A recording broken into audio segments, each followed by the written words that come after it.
साहेब, आपल्या पक्षाच्या महिला नेत्या आहेत, त्यांनी आपल्यावर गंभीर आरोप केलेले आहेत. गोळ्या घालून ठार मारण्याची धमकी आपण त्यांना दिल्याचं त्यांचा आरोप आहे. मी कोणाला धमकी आजपर्यंत दिली नाही आणि महिलांना तर शक्यच नाही आहे. मी कोणाला धमकी दिली नाही. ते धांदात खोटे बोलतात.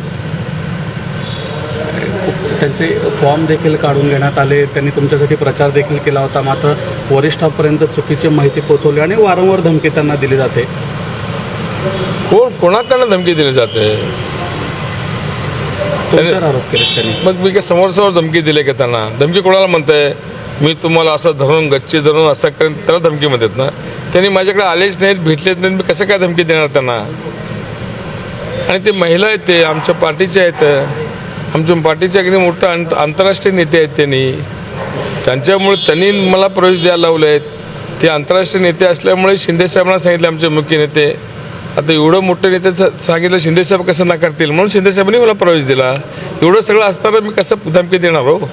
कुठं तर बोरामणी गटातून जर त्यांना तिकीट दिलं तर तुम्ही पूर्ण जिल्हा परिषद जबाबदारी सोडणार असं देखील वरिष्ठांना कळवलेलं आहे. मी तसं म्हणलं नाही. मी म्हणलं तुम्ही एकाला कोणाला तरी जबाबदारी द्या. सगळे मतदारसंघातले जे जबाबदारी घेतील त्यांच्याबरोबर शिवसैनिक म्हणून काम करायला तयार, म्हणून मी सांगितलंय. महिला काय असतं, रणरागिणी काय असतं हे आम्ही दाखवून देऊ असं देखील त्यांनी चॅलेंज केलं. महिला काय असते, रणरागिणी काय दाखवून काय दाखवायचं दाखवू दे की आम्ही कोण नको म्हणले.